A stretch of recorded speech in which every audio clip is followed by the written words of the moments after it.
বিসমিল্লাহির রহমানির রাহিম। কুরাইশরা বিফল হয়ে লজ্জায় ও ক্রোধে এদিক সেদিক ছুটাছুটি করে। অবশেষে ঘোষণা করে যে মুহাম্মাদকে গ্রেপ্তার করে আনবে তাকে ১০০ উট পুরস্কার দেয়া হবে। সাথে সাথে কিছু পুরস্কার লোভী বাহনে আরোহণ করে চারদিকে ছড়িয়ে পড়ে। মক্কার কোনো একটি স্থান অনুসন্ধান ব্যতীত বাকি রাখেনি। রাসূল সাল্লাল্লাহু আলাইহি ওয়াসাল্লাম এবং হযরত আবু বকর রাদিয়াল্লাহু তাআলা আনহু পায়ে হেঁটে সুর গুহা প্রান্তে পৌঁছে যান। গুহা দ্বারে পৌঁছে হযরত আবু বকর আরজ করেন, আমি আগে গুহার ভেতরটা পরিষ্কার করি, আপনি বাইরে একটু অপেক্ষা করুন। এ বলে হযরত আবু বকর পূর্বে গুহায় প্রবেশ করে গুহার অভ্যন্তর পরিষ্কার করে ফেলেন। নিজের চাদর ছিঁড়ে তা দ্বারা গুহার অভ্যন্তরস্থ ছিদ্রগুলো বন্ধ করে দেন। এরপর রাসূল সাল্লাল্লাহু আলাইহি ওয়াসাল্লামকে ভেতরে ডেকে আনেন। একটি ছিদ্র কাপড়ের টুকরার অভাবে বন্ধ করা সম্ভব হল না। এর ওপর হাঁটু পেতে হযরত আবু বকর রাসূল সাল্লাল্লাহু আলাইহি ওয়াসাল্লামকে নিজের রানের ওপর শুয়ায়ে দেন। এদিকে ছিদ্রের ভেতর থেকে একটি বিষধর সাপ বের হয়ে হযরত আবু বকর রাদিয়াল্লাহু তাআলা আনহু এর রানে দংশন করে। বিষে অস্থির হওয়ার পরও রাসূলের ক্লান্ত দেহের ঘুম ভেঙে যাবার আশঙ্কায় নড়াচড়া করেন না। বিষে কাতর হয়ে নীরবে অশ্রু বিসর্জন করতে থাকেন।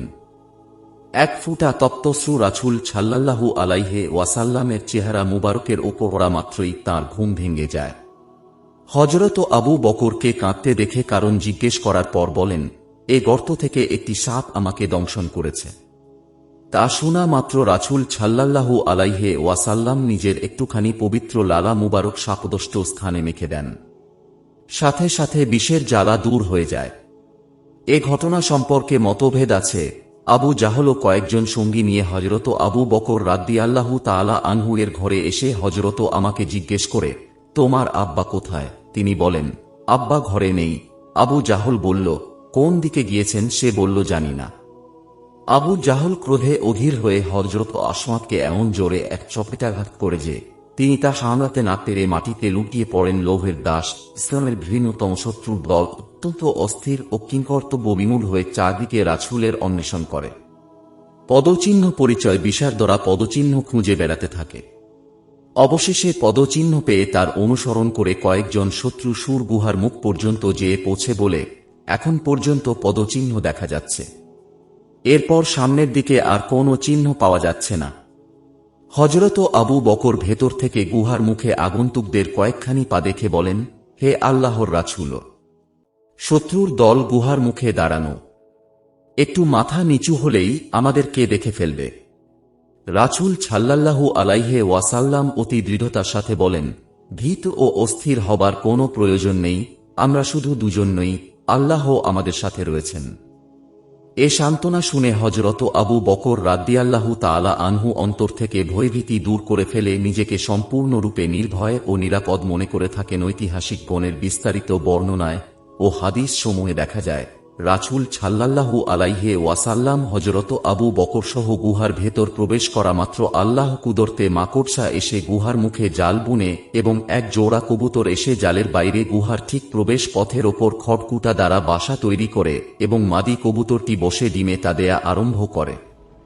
শত্রুর দল এসব লক্ষণ দেখে অনুমান করে এখানে কোনো লোক প্রবেশ করেনি, তাই তারা অন্যদিকে চলে যায়। হযরত আবু বকর জীবনের যে সময়টুকু সুর গুহায় রাসূল সাল্লাল্লাহু আলাইহি ওয়াসাল্লামের সাহচর্যে কাটিয়েছিলেন, সে সময়টুকু আল্লাহর কাছে এতই পছন্দ হল যে তিনি এ সম্পর্কে কালামে পাকে এরূপ ইরশাদ করেন, অর্থাৎ তখন তাঁরা উভয়ে গুহার ভেতর ছিলেন এবং নবীজি তাঁর সহচরকে বলেন, চিন্তান্বিত হবে না, আল্লাহর আমাদের সাথে রয়েছেন।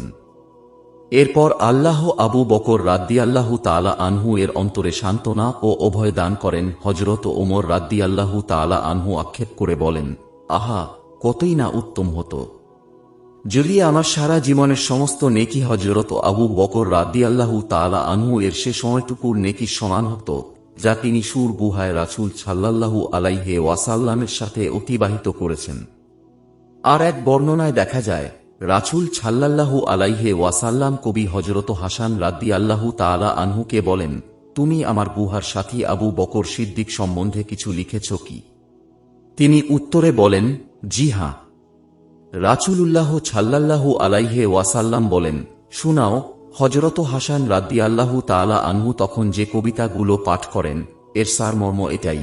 গুহার সহচর যিনি দুজনের মধ্যে দ্বিতীয়জন ছিলেন, এমন সময় যখন শত্রুর দল পাহাড়ে আরোহণ করে তাদেরকে অন্বেষণ করছিল। সকলেই জানে যে তিনি রাসূলুল্লাহ সাল্লাল্লাহু আলাইহি ওয়াসাল্লাম এর বন্ধু এবং আল্লাহর বান্দাগণের মধ্যে তাঁর সমকক্ষ দ্বিতীয় কেহ নেই। বুখারীর সরাহ ফাতহুল বারীতে বর্ণিত আছে, যখন হযরত আবু বকর রাদিয়াল্লাহু তাআলা আনহু বলেন, হে আল্লাহর রাসূল, একজন শত্রু আমাদের দিকে খুব তীক্ষ্ণ দৃষ্টিতে তাকাচ্ছে, তখন তিনি বলেন, সে কখনো আমাদেরকে দেখবে না, কেননা আল্লাহর ফেরেশতাগণ আমাদেরকে তাদের ডানার ভেতরে লুকিয়ে রেখেছেন। প্রকাশ থাকে যে রাসূল সাল্লাল্লাহু আলাইহি ওয়াসাল্লাম সুর গুহায় 3 দিন অবস্থান করে পূর্ব ব্যবস্থা অনুযায়ী এ সময় হযরত আবু বকর রাদিয়াল্লাহু তাআলা আনহু এর যুবক পুত্র হযরত আব্দুল্লাহ প্রত্যেক সন্ধ্যায় শহরের সারা দিনের খবর এবং রাসূলের জন্য খাবার নিয়ে গুহায় আসেন এবং রাতে তাদের সাথে গুহায় অবস্থান করে ভোরে শহরে চলে যেতেন। কোন বর্ণনায় দেখা যায় হযরত আবু বকর রাদিয়াল্লাহু তাআলা আনহু এর গোলাম আমের ইবনে ফুহায়রা ও হযরত আসমা রাদিয়াল্লাহু তাআলা আনহু সন্ধ্যার পর খাবার পৌঁছিয়ে দিয়েছেন, আর আবুদুল্লাহ ইবনে আবু বকর পৌঁছাতেন। শুধু সারা দিনের খবরাকবর সফরের অবস্থা সুর গুহায় 3 দিন অবস্থানের পর চতুর্থ দিন হযরত নবী করিম সাল্লাল্লাহু আলাইহি ওয়াসাল্লাম হযরত আবু বকরকে সাথে নিয়ে মদিনার দিকে যাত্রা করেন। হযরত আবু বকর তাঁর গোলাম আমের ইবনে ফুহায়রাকে বাহনে নিজের পিছনে বসিয়ে নেন। আব্দুল্লাহ ইবনে উরাইকিত ছিল পথ প্রদর্শক। হযরত আবু বকর রাসূলের পূর্ণ হিফাজতের উদ্দেশ্যে কখনো নিজের উটকে রাসূলের সামনে এবং কখনো রাসূলের পিছনে নিয়ে যেতে থাকেন। সে প্রকাশ্য রাস্তা ত্যাগ করে একটি গুপ্ত পথ অবলম্বন করে, যাতে এ ক্ষুদ্র কাফেলা শত্রুদের দৃষ্টিগোচর না হয়। হযরত আবু বকর রাদিয়াল্লাহু তাআলা আনহু বলেন, একদিন এক রাত চলার পর আমরা দ্বিপ্রহরে এক স্থানে একটি বিশালকার পাথরের ছায়ায় বিশ্রাম করি। সেখানে রাসূল সাল্লাল্লাহু আলাইহি ওয়াসাল্লাম একটু আরাম করেন। এ সময় আমি এদিক সেদিক ঘুরে অজুর পানির সন্ধান করি এবং এক রাখাল থেকে কিছু দুধ সংগ্রহ করি। রাসূল সাল্লাল্লাহু আলাইহি ওয়াসাল্লাম জেগে দুগ্ধ পান করেন এবং নামাজের জন্য অজু করেন। এরপর জোহরের নামাজ পড়ে আমরা পুনরায় যাত্রা করি। এদিকে শত্রু কর্তৃক নিয়োজিত পুরস্কারলোভী লোকেরা রাসূলের অনুসন্ধানে চারদিকে ঘুরে বেড়াতে থাকে। তাদের একজন ছিল বনু মুদলেজ গোত্রের বিখ্যাত অশ্বারোহী সুরাকা ইবনে মালিক। সে নিজের অশ্ব ছুটিয়ে হঠাৎ রাসূলের কাছে এসে যায়। হযরত আবু বকর শঙ্কিত হয়ে রাসূলের খিদমতে আর্জ করেন, হে আল্লাহর রাসূল, সুরাকা আমাদের কাছে এসে পৌঁছেছে। রাসূল সাল্লাল্লাহু আলাইহি ওয়াসাল্লাম বলেন, ভয় করবে না, আল্লাহই আমাদেরকে রক্ষা করবেন। সুরাকা আরও কাছে এসে পৌঁছালে রাসূল সাল্লাল্লাহু আলাইহি ওয়াসাল্লাম আল্লাহ পাকের দরবারে আবেদন করলেন। সুরাকার ঘোড়া ভূপাতিত হয়, আবার ওঠে। রাসূল সাল্লাল্লাহু আলাইহি ওয়াসাল্লাম আবার দোয়া করেন। এবার ঘোড়ার পা জমিনের মধ্যে বসে যায়। ব্যক্তিক দেখে সুরাকা করজোড়ে ক্ষমার আবেদন করে। রাসূলের কোনো ক্ষতি না করে নিজের পথে ফিরে যাবে বলে ওয়াদাবদ্ধ হয়। রাসূল সাল্লাল্লাহু আলাইহি ওয়াসাল্লাম দোয়া করেন। ঘোড়া মুক্তি পায়। সুরাকা বিদায় গ্রহণকালে রাসূলের কাছে একটি নিদর্শন কামনা করে রাসূল সাল্লাল্লাহু আলাইহি ওয়াসাল্লাম তাঁর হাতে একটি তীর দেন। সুরাকা চলে যায়। মক্কা বিজয়ের দিন সুরাকা রাসূলের খিদমতে এসে এ তীর দেখিয়ে মুসলমান হয়। রাসূল সাল্লাল্লাহু আলাইহি ওয়াসাল্লাম তাকে বলেন, হে সুরাকা, তুমি পারস্য রাজ কিসরার সোনার বালা নিজের হাতে পরিধান করবে। বস্তুত হযরত ওমর রাদিয়াল্লাহু তাআলা আনহু এর খিলাফতকালে পারস্য বিজয় হলে হযরত ওমর সুরাকার হাতে কিসরার সোনার বালা পরিধান করিয়ে দিয়েছিলেন। পথে হযরত আবু বকর রাদিয়াল্লাহু তাআলা আনহু এর পরিচিত বহু লোক তাকে জিজ্ঞেস করে, আপনার সঙ্গী লোকটিকে? তিনি উত্তরে বলেন, ইনি আমার পথ প্রদর্শক। পথের জন্য হযরত আয়েশা ও হযরত আসমা রাদিয়াল্লাহু তাআলা আনহা এর দেয়া খাদ্য শেষ হয়ে গিয়েছিল। এক স্থানে বিশ্রাম গ্রহণ করে হযরত আবু বকর খাদ্যের সন্ধানে বের হয়ে কাছের পল্লীতে উম্মে মাবাদ নামে একজন স্ত্রী লোকের ঘরে পৌঁছে কিছু দুধ চান। উম্মে মাবাদ একটি দুর্বল বকরীর প্রতি ইশারা করে বলেন, এছাড়া আমার আর কোনো জন্তু নেই। রোগের কারণে বকরিটি এখন দুধ দেয়া বন্ধ করে দিয়েছে। হযরত আবু বকর রাসূলের খিদমতে এসে এ ঘটনা বর্ণনা করার পর রাসূল সাল্লাল্লাহু আলাইহি ওয়াসাল্লাম তাঁর সাথে উম্মে মাবাদের ঘরে তশরিফ নেন এবং উম্মে মাবাদের অনুমতি নিয়ে বকরিটিকে দহন করতে আরম্ভ করেন। সে দুধ থেকে সকলে তৃপ্তিসহ পান করেন। উম্মে মাবাদের কাছে একটি পাত্র চেয়ে নিয়ে তা পূর্ণ করে দেন। সন্ধ্যায় উম্মে মাবাদের স্বামী ঘরে এসে দুধ দেখে বিস্ময় বোধ করে জিজ্ঞেস করে, এ দুধ কোথা থেকে এসেছে? উম্মে মাবাদ বিস্তারিত ঘটনা বর্ণনা করার পর সে বলে, মনে হয় ইনি সে মহাপুরুষ মক্কার কুরাইশরা যাকে খুঁজে বেড়াচ্ছে। কিছুদিন পর উম্মে মাবাদ ও তার স্বামী উভয়ে মদিনা গিয়ে ইসলাম ধর্ম গ্রহণ করেন। পথে রাসূল সাল্লাল্লাহু আলাইহি ওয়াসাল্লাম ও হযরত আবু বকর রাদিয়াল্লাহু তাআলা আনহু এর সাথে হযরত তালহা ও জুবাইরের সাক্ষাৎ হয়। তারা সিরিয়া থেকে মক্কার দিকে এসেছিলেন। এ সাক্ষাতে তারা সকলেই আনন্দিত হন। হযরত জুবাইর রাদিয়াল্লাহু তাআলা আনহু সিরিয়ার সাদা কাপড় রাসূলের খিদমতে পেশ করে বলেন, আমরা মদিনা হয়ে এসেছি। সেখানকার মুসলমানগণ আপনার আগমন জানতে পেরে সকলে আনন্দের সাথে সে শুভ মুহূর্তের প্রতীক্ষা করছে। এরপর তারা নিজ নিজ গন্তব্যস্থান অভিমুখে চলে যান। হযরত তালহা এবং জুবাইর অনতিকাল পরেই মক্কা ত্যাগ করে মদিনায় এসে মুহাজিরদের সাথে মিলিত হন। হযরত আবু বকর ও রাসূল সাল্লাল্লাহু আলাইহি ওয়াসাল্লাম শত্রুদের বহু ঘাঁটি অতি সাবধানে অতিক্রম করে নবুয়াতের 14 বছরের 12 রবিউল আউয়াল কোবার কাছে এসে পৌঁছান। প্রতীক্ষমান মুসলমানগণ তাঁদেরকে দেখামাত্র সম্বর্ধনার জন্য অগ্রসর হয়ে তাঁদেরকে নিজেদের বেষ্টনীর মধ্যে ঘিরে নেন। রাসূল সাল্লাল্লাহু আলাইহি ওয়াসাল্লাম কোথায় প্রবেশ করে বনি আমর ইবনে আউফের ঘরে অবস্থান করেন। মদিনা ও কোবার আনসারগণ চারদিক থেকে রাসূলের সাক্ষাৎ লাভের জন্য জড়ো হতে থাকেন। রাসূল সাল্লাল্লাহু আলাইহি ওয়াসাল্লাম নীরবে বসে থাকেন এবং আবু বকর রাদিয়াল্লাহু তাআলা আনহু দর্শক বৃন্দের সাথে কথাবার্তা বলতে থাকেন। হযরত আবু বকর যেহেতু সুদর্শন এবং গুরুগম্ভীর লোক ছিলেন, সুতরাং আনসারদের অনেকেই তাঁকেই নবী করিম সাল্লাল্লাহু আলাইহি ওয়াসাল্লাম মনে করে তাঁর হাত চুম্বন করতে থাকেন। রাসূলের মাথার ওপর সূর্যের কিরণ পড়েছিল। হযরত আবু বকর রাদিয়াল্লাহু তাআলা আনহু তাঁকে রোদের উত্তাপ থেকে রক্ষার উদ্দেশ্যে তাঁর মাথার ওপর একখানা চাদর টেনে দেন। তখন লোকে রাসূল সাল্লাল্লাহু আলাইহি ওয়াসাল্লামকে চিনতে পারে এবং হযরত আবু বকরকে তাঁর খাদেম বলে বুঝতে পারে। রাসূল সাল্লাল্লাহু আলাইহি ওয়াসাল্লাম কয়েকদিন কোবায় অবস্থান করেন। এ সময় কোবায় একটি মসজিদের ভিত্তি স্থাপন করেন। এরপর তাঁরা মদিনায় এসে হযরত আবু আইয়ুব আনসারীর ঘরে অবস্থান করতে থাকেন। কয়েকদিন পরেই হযরত তালহা এবং জুবাইরও মদিনায় এসে পৌঁছান। তাদের সাথে হযরত আবু বকর রাদিয়াল্লাহু তাআলা আনহু এর স্ত্রী এবং সন্তানেরাও আসেন। সমগ্র আরবে মদিনার আবহাওয়াকে খারাপ বলে মনে করা হতো। বস্তুত তাই হল, মুহাজিরগণের জন্য মদিনার আবহাওয়া অনুকূল হল না। তাদের অনেকেই অসুস্থ হয়ে পড়েন। হযরত আবু বকর রাদিয়াল্লাহু তাআলা আনহু এমন অসুস্থ হয়ে পড়েন যে সকলে তাঁর জীবন থেকে নিরাশ হয়ে পড়েছিল। রাসূল সাল্লাল্লাহু আলাইহি ওয়াসাল্লাম তাঁকে দেখতে এসে তাঁর জীবন রক্ষার জন্য আল্লাহ পাকের দরবারে দোয়া করেন। আল্লাহ হযরত আবু বকরকেও রোগমুক্ত করেন। সাথে সাথে মদিনার আবহাওয়া মুহাজিরগণের জন্য অনুকূল করে দেন। সুর গুহার ঘটনায় স্বভাবত একটি প্রশ্ন উঠতে পারে যে এর মধ্যে অবস্থানকালে হযরত আবু বকর রাদিয়াল্লাহু তাআলা আনহু গুহার মুখে কাফের যুবকদের আগমন দেখে ভয়ে এত বিচলিত হয়ে পড়েছিলেন কেন? নিজ জীবনের মায়ায় কি এত ভীত হয়েছিলেন? না রাসূল সাল্লাল্লাহু আলাইহি ওয়াসাল্লাম এর জীবন বিপন্ন হবার আশঙ্কায়?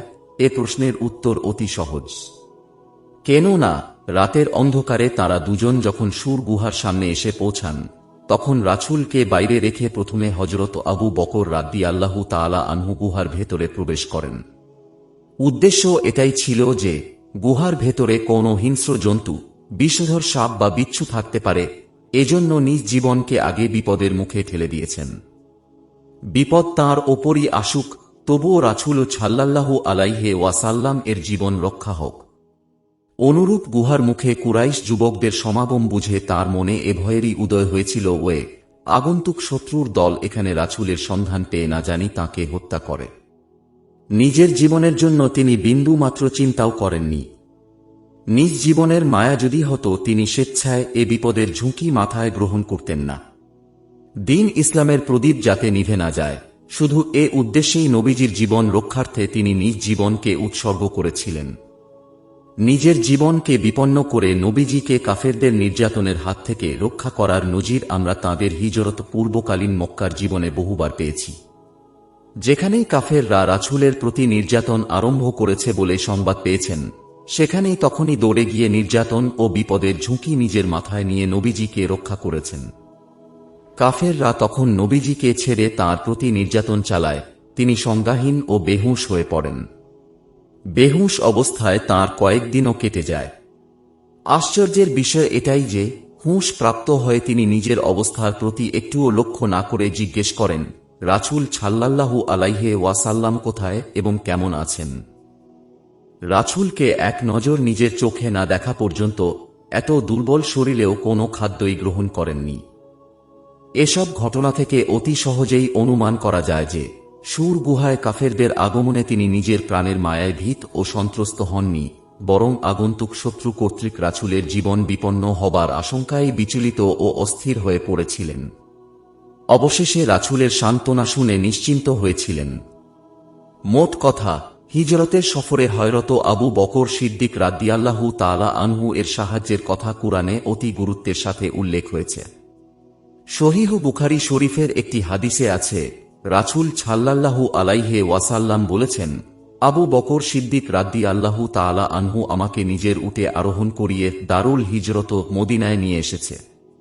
মদিনায় আসার পর আনসার ও মুহাজিরগণের মধ্য থেকে অনাত্মীয় ভাব দূর করার জন্য রাসূলে আকরাম সাল্লাল্লাহু আলাইহি ওয়াসাল্লাম তাঁদের মধ্যে ভ্রাতৃত্ব সম্পর্ক স্থাপন করেন। এ বন্ধন স্থাপনে উভয় পক্ষের সামাজিক মর্যাদার প্রতি কঠোরভাবে লক্ষ্য রাখা হয়েছিল। হযরত আবু বকর সিদ্দিককে মদিনার খারাজ গোত্রের একটি শাখা গোত্রের খ্যাতনামা ও প্রসিদ্ধ সর্দার খারেজা ইবনে জায়েদের ধর্মীয় ভাই করে দেয়া হল। ইবনে হিশামের বর্ণনা অনুযায়ী হযরত আবু বকর রাদিয়াল্লাহু তাআলা আনহু এর দিনী ভাইয়ের নাম খারেজা ইবনে জুহাইর দেখা যায়। এ মতভেদের কারণ সম্ভবত এটাই যে হযরত খারেজার পিতার নাম জায়েদ, অথচ তাঁর পিতামহের কুনিয়াত ছিল আবু জুহাইর। সুতরাং তার সঠিক নাম হচ্ছে খারেজা ইবনে আবু জুহাইর। মদিনার শাখ নামক মহল্লায় তাঁর বাড়ি। হযরত আবু বকর রাদিয়াল্লাহু তাআলা আনহু এর পরিবার বর্গ মদিনায় এসে পৌঁছালে তিনি সংসার নির্বাহে উপার্জনের চেষ্টায় লেগে যান। তাঁর পাতানো ভাই খারেজা রাদিয়াল্লাহু তাআলা আনহু ও তাঁর সাথে কাজে অংশগ্রহণ করেন। খারেজার সাথে তাঁর হৃদ্যতা এতই গভীর হয় যে খারেজা তাঁর প্রিয়তমা কন্যা হাবিবাকে হযরত আবু বকর রাদিয়াল্লাহু তাআলা আনহু এর সাথে পরিণয়সূত্রে আবদ্ধ করে দেন। এ হাবিবার গর্ভেই হযরত আবু বকর রাদিয়াল্লাহু তাআলা আনহু এর কন্যা উম্মে কুলসুম জন্মগ্রহণ করেন। হযরত আবু বকর রাদিয়াল্লাহু তাআলা আনহু এর স্ত্রী উম্মে রুমান, কন্যা আয়েশা এবং অন্যান্য সন্তানগণ হযরত আবু আইয়ুব আনসারী রাদিয়াল্লাহু তাআলা আনহু এর ঘরের কাছাকাছি অন্য একটি ঘরে অবস্থান করেন। তিনি নিজে শাখ মহল্লায় বাস করতেন এবং প্রত্যেক দিন সে বাড়িতেও যাতায়াত করে পরিবার বর্গের খোঁজ খবর নিয়েছেন। এভাবে সংসার যাত্রা নির্বাহের এক সুষ্ঠু ব্যবস্থা করে নিয়ে তিনি আবার রাসূলুল্লাহ সাল্লাল্লাহু আলাইহি ওয়াসাল্লাম এর খিদমতে থেকে ইসলাম প্রচারে রাসূলের সাহায্য করতে থাকেন এবং মুসলমানদের নতুন কেন্দ্র মদিনাকে শক্তিশালী করার চেষ্টায় আত্মনিয়োগ করেন। হযরত আবু বকর রাদিয়াল্লাহু তাআলা আনহু খুবই শান্ত শিষ্ট ও নিরীহ লোক ছিলেন। নিজে কখনো বিধর্মীদের কারো ধর্মের প্রতি নিন্দা করে বিবাদ সৃষ্টি করা অপছন্দ করতেন। রাসূলে আকরাম সাল্লাল্লাহু আলাইহি ওয়াসাল্লাম মদিনায় আসার পর ইহুদিদের সাথে একটি চুক্তিপত্র সম্পাদন করেন। এর শর্তসমূহের মধ্যে একটি শর্ত এটাও ছিল যে উভয় সম্প্রদায় তাদের নিজ নিজ ধর্মকর্মগুলো স্বাধীনভাবে পালন করে যাবে। প্রথমে ইহুদিদের এ ধারণা ছিল যে মুসলমানদেরকে কৌশলে আযত্তে আনার পর এদেরকে আওস ও খাজরাজ গোত্রদ্বয়ের বিরুদ্ধে অস্ত্রস্বরূপ ব্যবহার করা যাবে, কিন্তু তাদের সে আশা পূর্ণ হল না। ধর্মীয় এবং ভ্রাতৃত্ব বন্ধনের ফলে মুহাজির ও আনসারদের মধ্যে প্রীতি ও বন্ধুত্বের বন্ধন দৃঢ়তর হতে থাকে। আওস এবং খাজরাজের মধ্যে প্রাচীন শত্রুতাভাব চিরতরে লোপ পেয়ে তাদের মধ্যে আন্তরিকতা জমে ওঠে। এটা দেখে ইহুদিদের আর সহ্য হয় না, তারা মুসলমানদের বিরুদ্ধে লেগে যায় এবং ইসলাম সম্বন্ধে নানা প্রকার ঠাট্টা বিদ্রূপ আরম্ভ করে একদিন কিছু ইহুদি তাদের আলেম ফাখাসের ঘরে বসে আলাপ আলোচনায় বসে। ঘটনাক্রমে আবু বকর রাদিয়াল্লাহু তাআলা আনহু সে পথে কোথাও যাচ্ছিলেন। কয়েকজন ইহুদিকে এক স্থানে একত্রিত দেখে তিনি একে তাবলীগের জন্য সুবর্ণ সুযোগ মনে করেন। অতএব তাদের কাছে যে ফাখাসকে সম্বোধন করে বলেন, হে ফাখাস, তোমাদের ও আমাদের একমাত্র স্রষ্টা আল্লাহকে ভয় করো এবং ইসলাম গ্রহণ করো। হে ফাখাস, আল্লাহ শপথ করে বলতে পারি যে তুমি অবশ্যই জানো হযরত মুহাম্মদ সাল্লাল্লাহু আলাইহি ওয়াসাল্লাম আল্লাহর প্রেরিত রাসূল। তিনি আল্লাহর তরফ থেকে সত্যের বাণী নিয়ে এসেছেন। একথা তুমি আসমানি কিতাব তোরাত পাঠ করেই অবগত হয়েছ। হযরত আবু বকর রাদিয়াল্লাহু তাআলা আনহু এর এ সংক্ষিপ্ত উপদেশ শুনে ফাখাস একটু বিদ্রূপের হাসি হেসে বলে, হে আবু বকর, খুদার কসম করে বলছি, খুদার কাছে আমাদের কোনো প্রয়োজন নেই, বরং খুদাই আমাদের মুখাপেক্ষী। আমরা কোন মতলবে কখনো তাঁর কাছে যাই না, বরং খুদাই আমাদের কাছে আসতে বাধ্য। আমরা তাঁর সাহায্যের মুখাপেক্ষী নই, কিন্তু খুদা আমাদের সাহায্য ব্যতীত চলতে পারেন না। আমাদের সাহায্য ব্যতীত তাঁর চলার উপায় যদি থাকে তিনি কখনো আমাদের কাছে কর্জ চাইতেন না। আবার তোমাদের রাসূল বলে আল্লাহ তোমাদেরকে সুদ গ্রহণ করতে নিষেধ করেন, অথচ তাঁর খুদা নিজেই আমাদেরকে সুদ দিয়ে থাকেন। তিনি অভাব মুক্ত হলে আমাদেরকে সুদ দেবেন কেন? দেখো না, আল্লাহ নিজেই বলেন, এমন ব্যক্তি কেহ আছে কি যে আল্লাহকে কর্জে হাসানা দান করবে, সে কর্জের বিনিময়ে আল্লাহ তাকে বহু গুণ বাড়িয়ে দেবেন।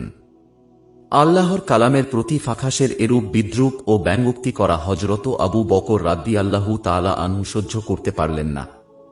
তখনই তিনি ফাখাসের গালে এমন জোরে চপেটাঘাত করেন যে মরদুদ ইহুদি অজ্ঞান হয়ে ধরাশায়ী হয়ে যায়।